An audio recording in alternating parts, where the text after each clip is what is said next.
Is on again. I'm the first round draft pick, setting up the foundation and building bridges from Nazareth, bronze tablets, lost souls, the road of the prodigal son, heaven, the Amazon. Welcome back to the Face to Foot Style podcast all about mixed martial arts and the perspective of fans that like them. These are your hosts, PoPo and the Schmo. This is PoPo. Yo, this is the Schmo. All right, and we're back. And today we're going to be going over a few things, just one or two items in the news. It's going to be a little bit briefer than our first episode, and then this is all just kind of a big build-up leading up to the two fight cards that we have this weekend. But before we do that, let's reiterate one more time. Hey Schmo, are we fighters? No way, man. Are we journalists? Maybe, but no. No. And are we practitioners in combat sports in any ways? No, only in our dreams. Yeah, exactly. So once again, just a reiteration, this is nothing professional. We are entitled to our opinions, and that's solely what this is based on. So if you feel like you've got a disagreement, remember that we can definitely be in the wrong. Feel free to send us comments, questions, concerns, whatever you want, and we will address those in future episodes. So anyways, let's go ahead and get right into it. First item I wanted to talk about, we saw it all across the headlines recently. Yoel Romero just got popped for PEDs. It was kind of a weird phrasing with the way that it came out in MMA news. They said that he potentially popped for PEDs, I think. It was kind of an odd thing, almost as if it's implying that it's not officially said that he's popped, but it's, okay, look, it's from USADA. He's pretty much popped for PEDs. So, Schmo, what do you think that we should go over in regards to Yoel Romero? What kind of punishments do you think that he should get? And we'll lead into who should get the next, who should be the next contender for the title at middleweight because of that. What are your thoughts, bro? Well, it's unfortunate. This is very unfortunate because he was shaping up to be a really exciting fighter. He stepped it up a lot. From just being that Olympic style wrestler. I mean, he was just fun to watch. So I think the UFC needs to stick to their guns a little bit. There was a huge issue last year with PEDs. I mean, they have had it for a while, but I think 2015 was the year that TRT was completely banned for the entire year. I think 14 was when that started, but then anyways, point is that a lot of I think the UFC came out and said that they were going to start being a lot more strict. They were going to start looking for it. Punishments were going to be a little more harsh, and I think they need to make good out of this. Yoel Romero is a good, top tier fighter. They need to I don't say make an example of him. I mean, but the punishment needs to fit the crime, and in this case, it's very dangerous what he's been doing. There's a lot of frustrated opponents that maybe would have edged him out in the competition and lost to him. So, I mean, it kind of just makes the field uneven. And when, if he was fighting other guys that weren't using. So, I mean, he's definitely got to face the crime. And the UFC better stick good to their word about being stricter on it. So, whether that's, a longer suspension or a higher fine, if that's what they attach, a fine plus suspension. I mean, whatever they decide to do, it needs to be relatively harsh because he's a top-tier guy ready for a title shot.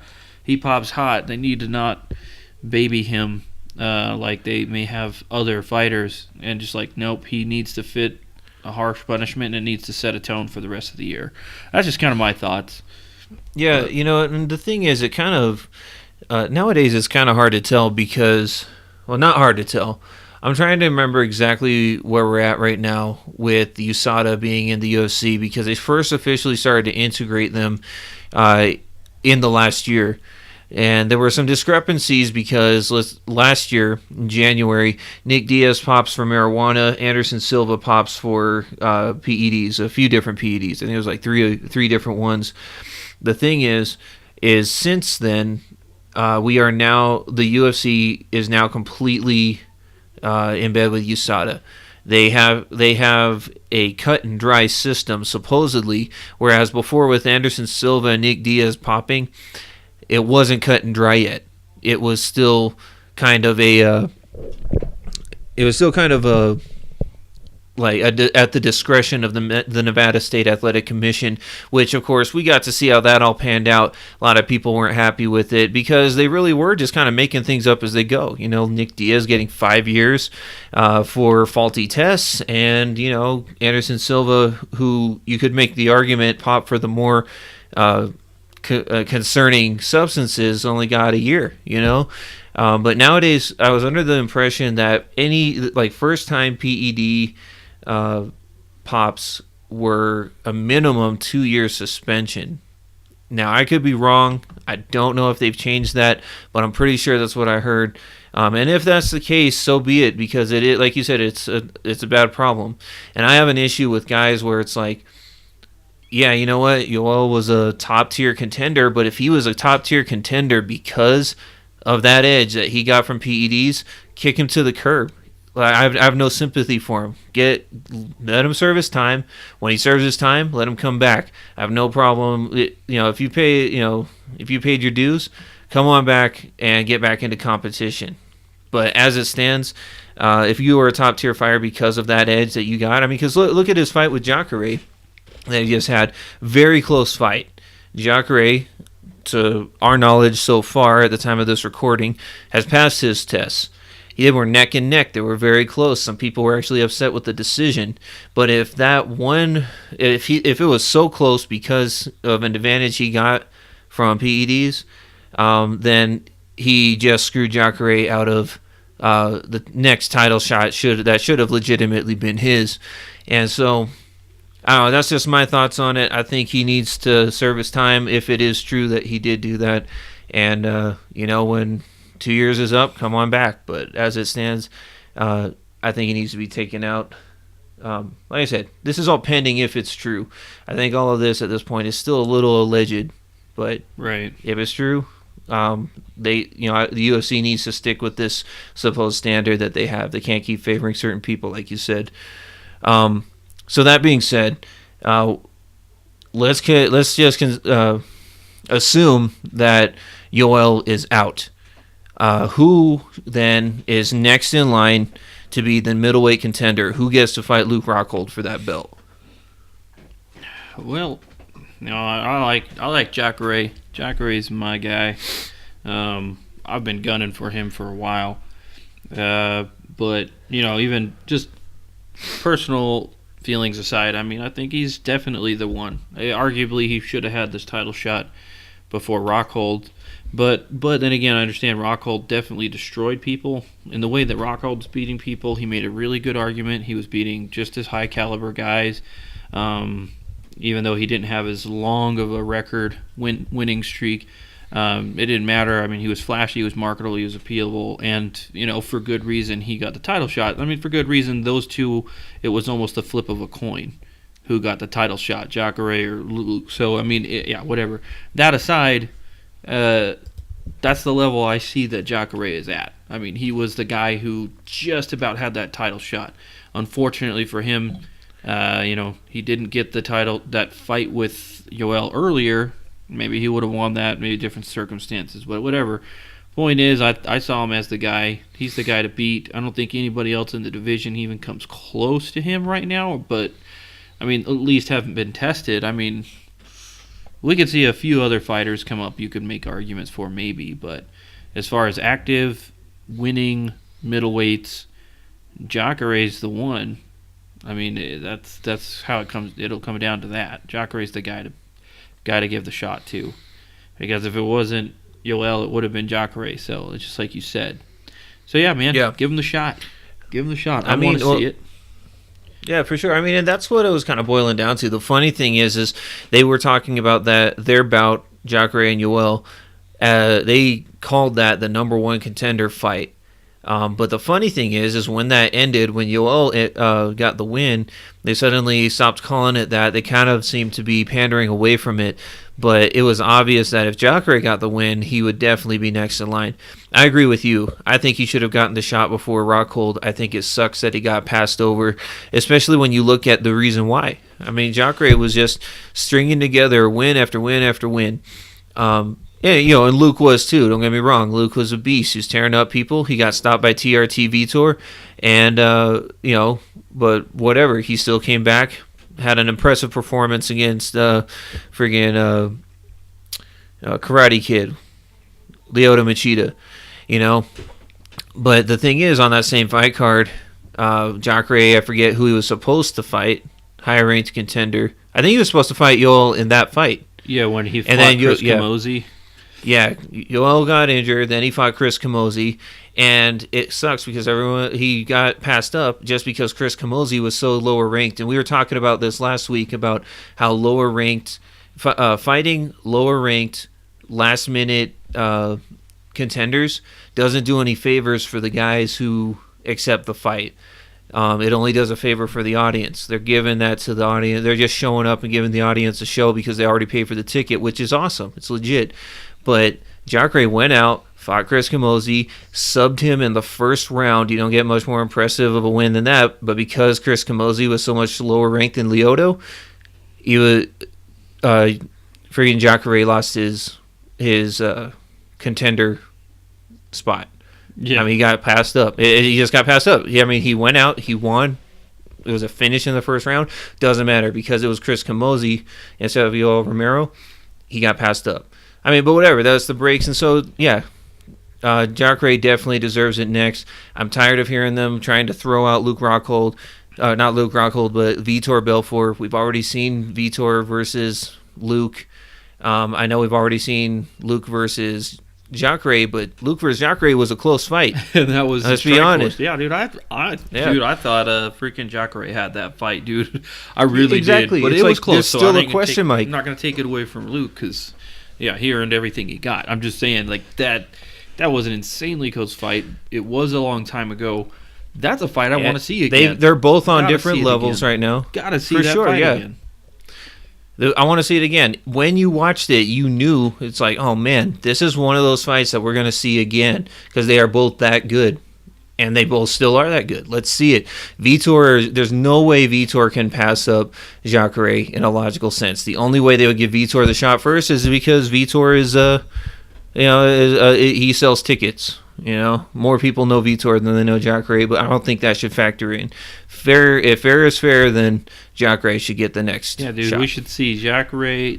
We should see Jacare fight for the title, and we should see, I don't know, Vitor fight Weinman. Actually, I'd like to see. I agree. You know what, dude? I don't know. I don't want to see Vitor and Weinman. I'd like to see Tim Kennedy, man. I hope he comes back now that I don't know that. Make Vitor fight Tim. Yeah, let Vitor fight. I know. Did you hear, speaking of Tim Kennedy, you heard that friggin' ISIS made a threat? ISIS wants to fight Tim Kennedy. Oh my gosh, dude. These guys need to You know what? down. Forget ISIS, man. Here's the thing. I don't even want to talk about Tim Kennedy more than they need to be talked about. Just saying that. The only thing I gotta say is, look, Tim Kennedy is that guy. He's the most. I don't care what he's ranked. I don't care what titles he has or hasn't held. That is the most dangerous man in the UFC roster. When it comes to real life, who's gonna win in any fight, I will pick Tim Kennedy every time. That's all that needs to be said on that. If you don't know who Tim Kennedy is, do yourself a favor. Go look up why he is the deadliest man in the UFC. Hands down, no argument.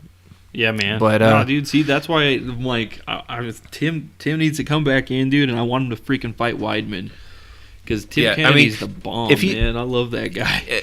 He's hilarious. Tim says he's only coming back for big fights. I think he's kind of done trying to chase the title. I mean, he should have fought Yoel again because he got robbed at Stoolgate, but whatever. Yeah. But that's just me. But I mean, best case scenario for me, if he doesn't fight Vitor, which I would love to see, I want Brian Stan to make a comeback fight and have Army versus Marines, Tim Kennedy versus Brian Stan, two All-American war heroes. I would love that, dude. But that'd be freaking awesome. Yeah, dude, and freaking awesome. Dude, how about this? Well, Bisping, dude, he's fighting freaking Anderson. I wouldn't say title contendership, but definitely putting these guys back within the top 10. Whoever gets the win on the other, Bisping or Anderson, but that'll shake things up. Bisping should definitely be in that. Bisping should definitely be in that conversation. Yeah, for dude, sure. If Bisping beats Anderson, I'm like, give him either give him the title because he sells tickets, or at least make him a number one contender somewhere and fight somebody for a title spot. Let him fight Vitor for the title, man. I don't get it. No, he needs his revenge. Vitor's got so many people that want revenge against him, so I mean, we'll see. That's why he's still around. He's a marketable fighter. So, yeah. But hey man, moving Vitor's on, amazing. Vitor's cool. Say what you want about him. He's a pioneer of the sport. I give him respect for that. Anyways, moving on. We've got Invicta coming up tomorrow. Hopefully by the time that this gets uploaded, it hasn't started yet. But if not, whatever. Check us out. See if our predictions were right.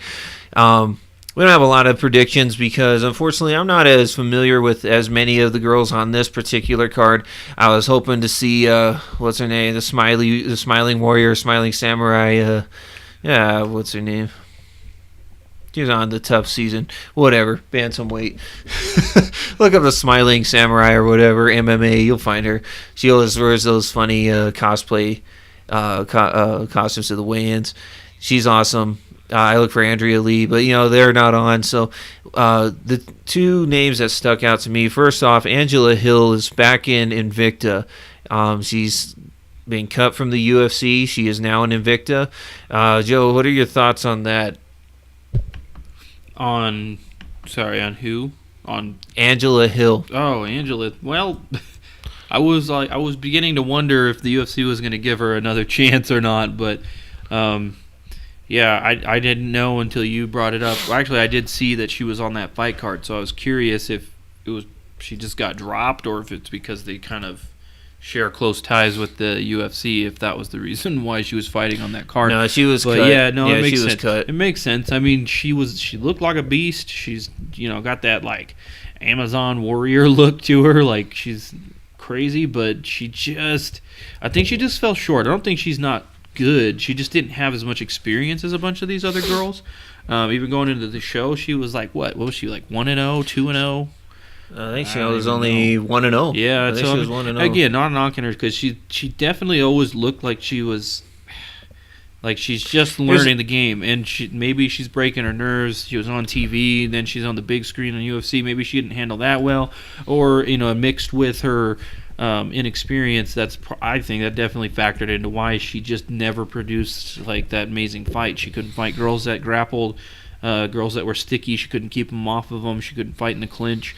So I think it's good that she's on Invicta. Invicta's a great place to go if you're a women's fighter and you want to try to get back into stay within the big picture, so to speak, without all the other attention, because it's just girls. Okay, so now anybody who wants to watch women's MMA is going to be following Invicta and is going to be following their fighters.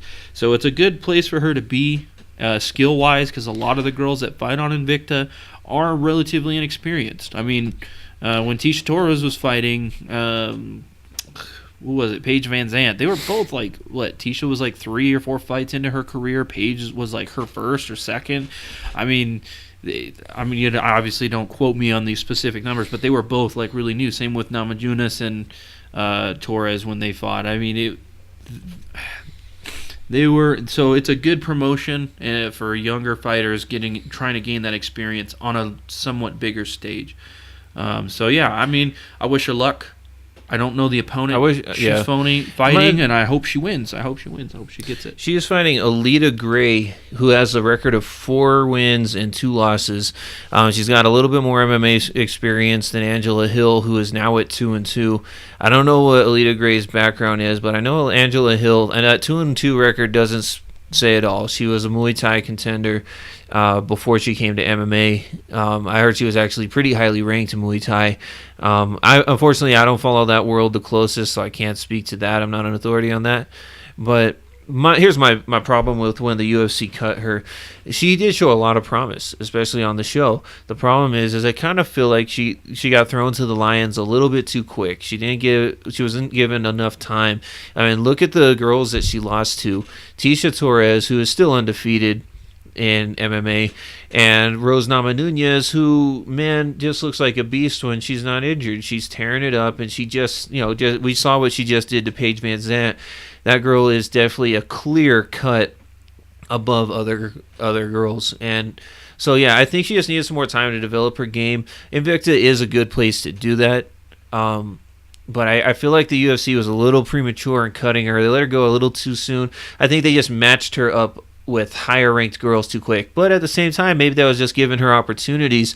They were probably just like, you know what, she looks great. We think she can do it, but like you said, she needed to work on ground games, and that's actually that last fight of hers was a very big disappointment to me. Not the last one, but the one with Tisha Torres, because I was a big Tisha fan, but I was so disappointed when Tisha Torres decided to be Johnny Hendricks 2.0 in that fight. Man, she just took her down and laid on her. No disrespect to Johnny Hendricks and Tisha Torres, but man, I mean, it's more Angela's fault for not being good enough to get back to her feet, for sure. That's why she lost that fight. Right, I mean... But man, that was a snoozer if I ever saw one. I was so pissed because I like Tisha Torres. Tiny Tornado goes out there and she just...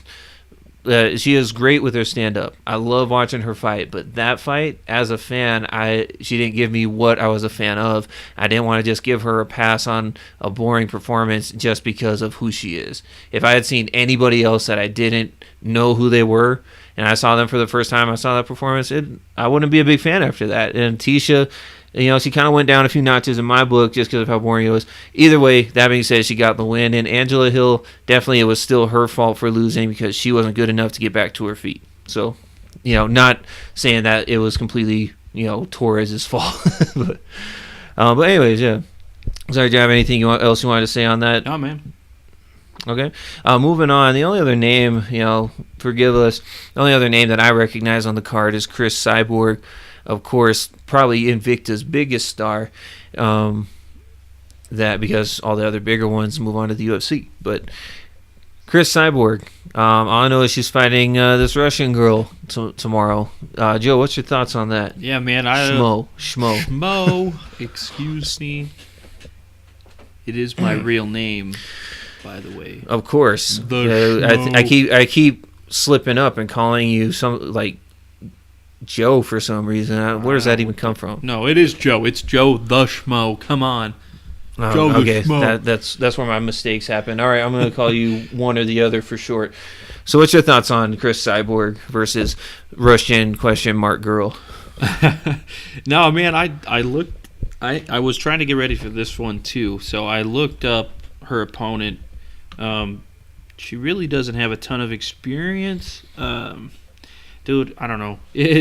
She looked decent in the couple of YouTube fights that I found her on, but it was really hard to find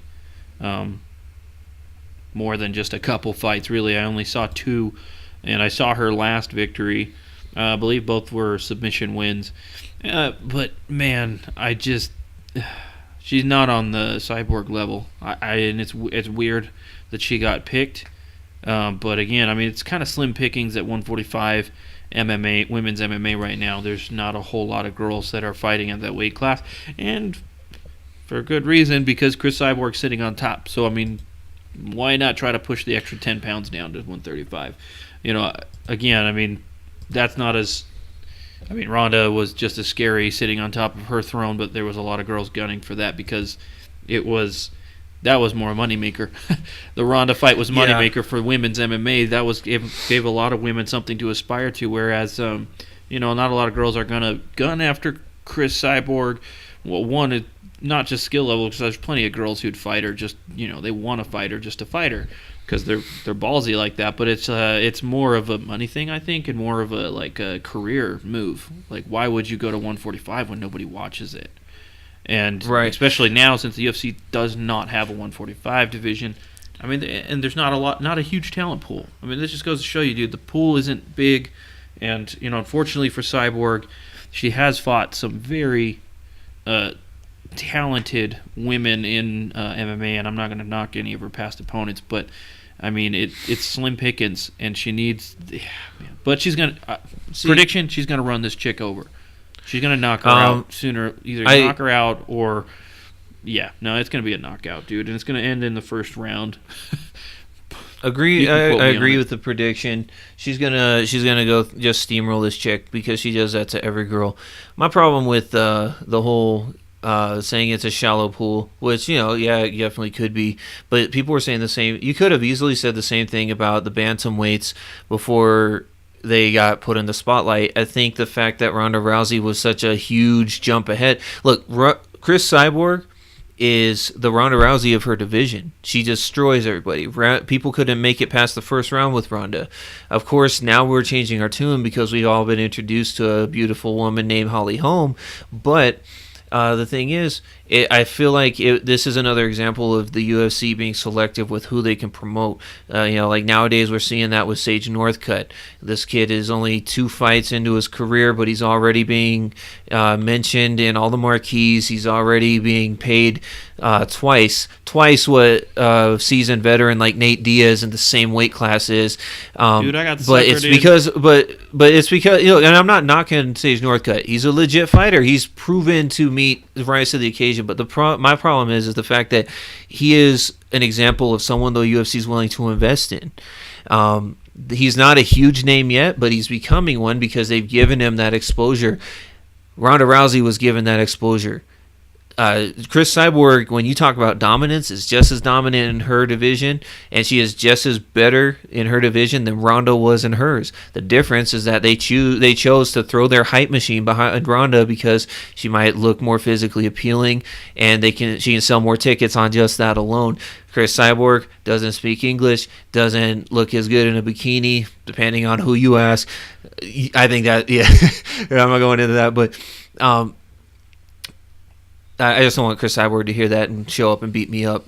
But anyways, but Chris Cyborg, she just isn't as marketable because of that. And I just think it's an example of, it's a shame to say that she is just dominant because she's in a shallow division, because you could have said that about Ronda. True. The only difference is that the UFC chose to throw their money behind Ronda, and it paid out. I'm not hating on Ronda for that. I'm not hating on the UFC for that. I'm just saying I wish they would give equal talent, equal exposure, and I don't care to see Chris change weight classes. I would like to see her in catch weights. I feel like anytime you talk about somebody, because to me, I look at her and like she has found where she is successful, and making her cut down is just saying, all right, well, Ronda could beat her at bantamweight because you had to put that handicap in. I don't think there should be a handicap wherever she fights. I think you should bring the best Ronda versus the best Chris, et cetera, et cetera. But I don't know. That's just my thoughts on the Chris Cyborg thing. Anything you wanted to throw in with that? Yeah, no, I mean, it's true. I mean, that could be very well why, it hasn't exploded because of, like you said, marketability and whatnot. But dude, the woman's a beast, man. I don't know if we may not know who her opponents are. If somebody's never seen Chris Cyborg or heard of her, or maybe just heard of her because they heard of Ronda, dude, watch a freaking highlight reels of freaking Chris Cyborg and tell me that, oh my gosh, you wouldn't pay good money to watch her beat somebody up. Exactly. I mean, watch her her Muay Thai fights that were in lion fighting. She's a beast. I mean, she's not undefeated in Muay Thai, but she's still a beast, man. She is scary to watch. Just watch. I mean, as far as an athlete goes, man, she is an amazing athlete.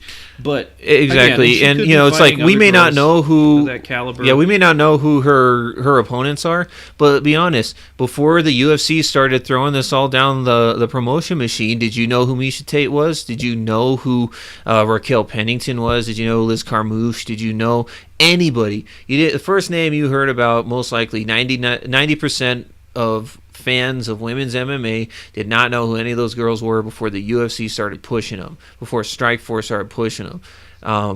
And they deserve it. All those women athletes deserve that. And I just wish that the 145ers were getting that same love. And I'm optimistic. I hope they do someday. But for right now, I think it's more of a promotion issue than and it's talent. And it makes sense, dude, because it's just the UFC just adopted women's MMA, or what was it, 3-4 years ago? In 2013. I think it was 2013. So almost, or 2012. One of those. Yeah, I mean, I just remember that was the first like actual UFC fight that I'd seen live. Yeah. Like that's when I first got introduced to that. So I mean, the point is though, it's like, okay, hats off to the UFC for actually finally making the move to allow women's fighting in MMA in their promotion. And so, anyways, so it'll happen one day, And anyways, Chris Cyborg knockout. The other girl's gonna poop her pants. That's all I'm gonna say. I agree. I think she's gonna poop her pants because that's the first thing people do when they die. Yep. So I've heard. So all right. So moving on. The very next day, we've got another awesome card lined up. This is UFC Fight Night on Fox Sports 1, January 17th. The main event is, of course, an epic fight, TJ Dillashaw versus Dominic Cruz. But let's start further down the line. Now, I got to admit, I'm not familiar with a whole lot of the names on the prelim card. But the one fight that does stick out to me is Patrick Cote versus Ben Killaby Saunders. Joe, are you familiar with either of these guys? What's your take on that? Mildly familiar with Saunders. I'm familiar with Cote. He's had quite a long career, actually, in the UFC, but I'm most familiar with him because of, I think it was one of the fights of the year last year with Patrick Cote versus, what's his name? Stephen Thompson? Was that the one? Or? No. No. Utah Josh man. Berkman. Josh Berkman? Yeah, dude. Berkman's the man. And that was a freaking sweet fight, but heartbreaking at the same time because I wanted Berkman to get that win, dude. He's been bringing it ever since he got back to the UFC, but he just keeps falling short. But, dude, he hasn't been in one dull fight since he's been in the UFC. Unfortunately for him, he's been on the receiving end of a beating most of those fights, but dang, man. Anyways, so yeah, that's how I know Cote. Saunders, and he's got wins over the likes of guys like Joe Riggs and Kyle Noak. I mean, those are some big names, man. So the guy, Patrick Cote is no slouch for sure. Yeah, I've heard he's getting better. So from his last fight, he definitely looked good. So for sure, and the other name on there is Ben Killaby Saunders. I'm a big Ben fan, mainly because of his time in Bellator. I first started watching Bellator in Season 8. This was when they were still on the tournament format. He's just a slick dude. He had been cut from the UFC previously before that, and his performances in Bellator just really got him in the spotlight again. And his return to the UFC was a very epic statement. The dude went out there, and he is the only person in UFC history to have successfully finished somebody with an omoplata. Oh yeah, which, dude. Me being a novice to MMA and jiu-jitsu, I would always hear this while I'm watching fights. I hear Joe Rogan, he's going for an omoplata, he's going for this, and I just don't understand what I'm looking at, and I'm like, what is an omoplata? Because I'd never seen anybody complete one, and I was too lazy to Google it and look it up on YouTube, so I was like, man, when am I going to see an omoplata? So he comes back to the UFC, and it was just a slick submission. So that's a big statement to say, hey, UFC, I'm back, and I'm the only guy to finish somebody like this. Since then, and he's looked good. So it sounds I'm glad like that he's back in the UFC. The makings of a good fight, man. That sounds like it's a good matchup. For sure. Dude. And so, what's your pick? Do you know these fighters good enough to make your pick? What's your prediction? I don't know Saunders good enough, but I remember that, now that I remember that omoplata that he pulled off, I do remember that fight. It's not fair to me to make a big prediction, but I'm gonna say that Cote is gonna have the edge. I don't know. I have no reason of saying edge, but I feel like Cote is probably gonna pull off the win here. I've heard enough people has a higher finishing rate. I've heard enough people bragging about him on other podcasts. So particularly in our Canadian brethren podcast on what's it called, 5 Rounds. Robin Black seemed to think really highly of Cote. Was talking a lot about, his high-level MMA skills and just how smart he was. So, I don't know, man. We'll see. I mean, I think Cote will pull it off. Let me let me correct myself before we move on. I'm picking Ben Killer B. Saunders, and while I just said Cote has the higher finishing rate, actually I'm wrong. Ben Saunders has a higher finishing rate. He has finished 47% of his fights by KO or TKO, and he's finished 32% by submission. Cote is at 39% KO to TKO, and has finished 13% by submission. But it's going to be an epic fight. I'm picking Saunders, but I'm doing it. This is one of those I'm picking with my heart more than my brain here. Okay, so I think anything's game. And if you, we probably won't by the time we air this. I don't know if it's going to be Sunday or whatever, but we got to watch you have to watch the weigh-ins, because I just saw that freaking Salt Lake City man, Sean O'Connell, is going to be on this fight card, and I believe he has a video on YouTube going around that he has the best MMA stare downs. He's the guy who freaking played rock, paper, scissors with, what's that dude they call the hippopotamus in Australia? Oh, the guy, dang. Yeah, he put his fists up, and Arnold did rock, paper, scissors and got paper and put it over his fist. I mean, freaking hilarious, dude. Nice. He shared, nice. yeah, dude. So tune into the weigh-ins, and if we're past that by the time this Saturday. recording airs, Watch the replay if you haven't. and check out Sean O'Connell. I'm Plus, he's just exciting hoping to fighter. see somebody top those guys who were sword fighting with lightsabers in the last one. So we'll see. We'll see, dude. He always brings it. Sean O'Connell, though, he had a knockout win in his last fight, dude. He's exciting. He's got 3 wins together now. In the heavyweight division, man, who doesn't like a good heavyweight fight? That is definitely going to be a good heavyweight fight. Frick yeah. Anyways, tune into that one. That For one's sure. gonna be And fun, that one's on Fight too. Pass. That's a Fight Pass prelim. So jump on there. Watch that. For sure. Moving on, we have Ross. This is the first fight on the main card. Ross Pearson versus Francisco Trinaldo. Francisco Trinaldo's looked like a beast lately. I actually met this dude one time. I didn't recognize him because I used to work at the ABC store doing security right across from the MGM. And like the day after the fight, he comes into my store, and I just see him wearing like a UFC t-shirt or something. I was like, oh, hey, man, were you at the fights? And, because I'll ask like everybody there just so I can talk about the fights. Guy looks at me, and his face is completely swollen and bruised up. I'm like, oh, wait, what? And he just gives me a thumbs up where he does like the hang loose sign. I was like, oh, this guy doesn't speak English. This guy thinks I'm asking for a picture, and he's all beat up. You know what? I'll bet this guy's a fighter. So I pulled out my phone, flipped through, and I see Francisco Trinaldo. I hold my phone up to him. I'm like, hey, are you him?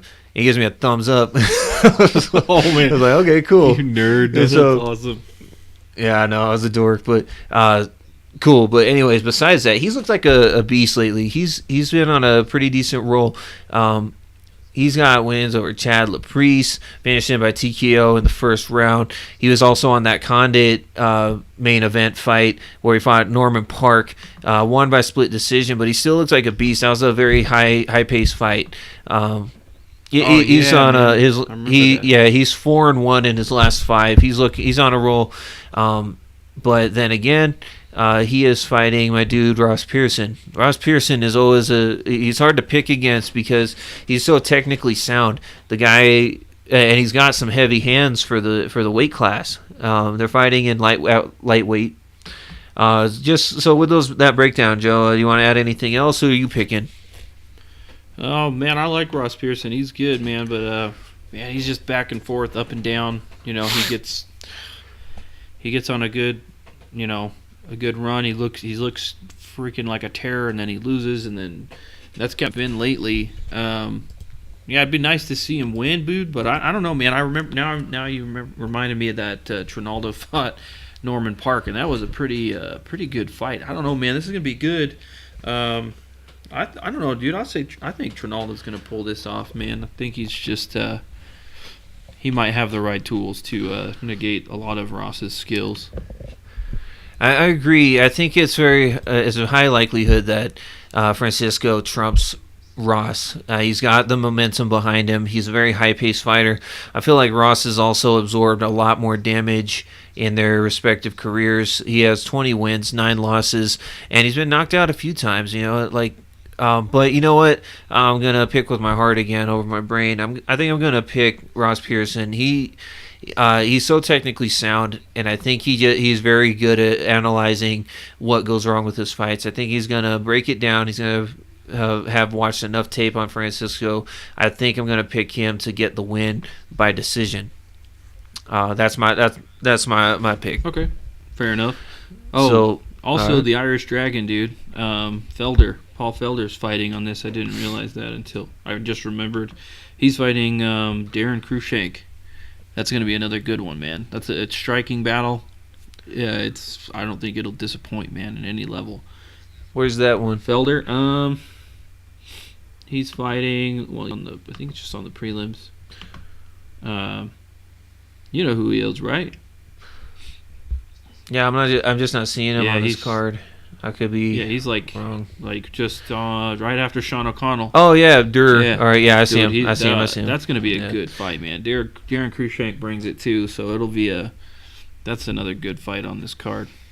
But moving on, we got the co-main and the main event. Well, actually, no. Before the co-main, we got Travis Brown and Matt Mitrione. Another heavyweight. Travis Hoppa Brown versus Matt the Meat Missile Mitrione. Yeah, that's what he was calling himself on the Ultimate Fighter season he was on, so I still call him that. He seems to have kind of moved past that nickname, but he used to call himself the Meat Missile. So yeah, this is a big heavyweight fight, against two heavy hitting guys. I'm surprised to see Matt Mitrione not in the top 10. For some reason I didn't realize he was ranked at number 14. But I guess he has had a few losses lately. He went on a 3-fight win streak, and then he lost to Ben Rothwell recently by that choke. He got submitted by. Yeah. Oh man, that was. Yeah, Rothwell looked good in been that. Scary for a while. So I mean. I know, dude. That was the coolest thing ever. That epic WWE laugh. I digged it. I can dig it. So, but yeah, dude, this is gonna be a good one. Yeah. Knowing what you know about these fighters, who do you pick? I think Matt Mitrione's gonna bring it, man. I really do. I don't know, man. Travis Brown, he's scary, man. But I don't know, man. I don't think. I think Matt Mitrione's gonna knock him out, and it's gonna happen. I don't know. I'm not gonna call around or anything, but I think Matt Mitrione's gonna bring it hard enough to bring Travis Brown down. Travis Brown, how tall is he? Well, because Mitrione's like 6'3". I think Travis Brown is 6'5". Yeah, so. Yeah, he used to be a basketball player before he came to the UFC. I actually disagree. I think I'm going to pick Travis Brown in this one. He's looked really good, except he has his missteps. Got the crap beaten out of him by Andrei Arlovsky, but at the same time, he landed some pretty good shots in that too. He's got a 76% knockout ratio, 12% submission ratio. Only 3 losses to his record, although he does cut it close, though. In fights that he does win, he's cut it pretty close. Like when he fought Overeem. Dang, Overeem had him pretty much destroyed, but then bam, that one straight kick to the front. I called it a lucky kick, but you know what? It doesn't matter. If that was a real fight, he's the one walking away.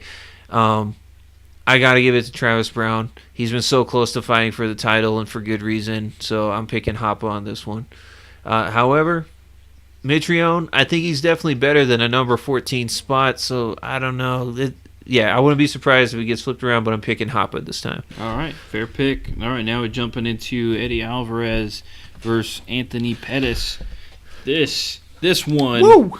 Dude, this one is a headliner all in itself, dude. These guys are 2 champions, okay? Champion from Bellator, and I don't, if you know MMA, dude, that it's legitimate. It's a legitimate promotion, and a lot of these are. But Eddie Alvarez, dude, if you've just been following his career by itself, the guy's a freaking animal, and he's tough, man. Watch the fight versus his last couple fights. I mean, he's just fallen. Any of the fights with freaking Michael Chandler? Oh, dude. Even though he lost one of them, but man, he just puts on epic fights, man. He's 1-1 since he's come to the UFC. He fought Donald Cerrone in his first fight. But look at what does that say? When you fight Donald Cerrone in your first fight, people know your skills. Your debut fight in the UFC is Donald Cerrone. People acknowledge the skills when that's the case. And he looked pretty good. He really turned it on, was beating the crap out of him. He kind of gassed himself out. Cerrone found his pacing in the later rounds like he often does, and unfortunately finished him. But he came back strong in that fight card last year in Mexico. I mean, you want to talk about heart? You look up Eddie Alvarez fighting Gilbert Melendez in Mexico, because dang, that was huge. Eddie Alvarez, man, like he just, I don't know. He's looked really good since he's come to the UFC, and he's looked good fighting opponents before that. He's ranked number 4 currently in the lightweight division, which is a pretty, talent-stacked division. Got his face busted up against Gilbert Melendez. He made the unfortunate mistake of blowing his nose after that with a broken nose, and it puffed up his face. He completely shut his right eye. But he still gutted through it and still got the better of Gilbert Melendez, who turned out to be on something later on, and it just really, it was just an epic fight. Let's see, going along with that, looked fighting. Joe, what are you going to tell us about Anthony Pettis? High level. He was considered pound for pound, one of the pound for pound greats, and for good reason, man. I'm going to admit I don't follow a lot of his fights. I'm more of a Benson Henderson fan, but dude, look what he did to Benson Henderson. So I mean, their first fight was close. The second one, Benson got it handed to him. So Anthony Pettis is a sharp fighter. He's smart. He's very technical, but at the same time, he's not technical in the sense of predictable. He's technical in the sense of he's creative, and he knows what to do and when to do it. The guy's definitely an opportunistic fighter. He's got submissions, he's got knockouts, he's got dominating performances. So he's a scary guy, and there's a reason why he was the champ. There's a reason why he was on the Wheaties box, okay? Yeah, only UFC fighter to be on the freaking Wheaties box. That says something, man. For sure. And when you say that, that's the best way to say it. He's technical, not in the sense that he's predictable. He's technical like he's tricky. Because, man, he is very good at being put in compromising situations. And before you know it, the guy who is dominating him is tapping.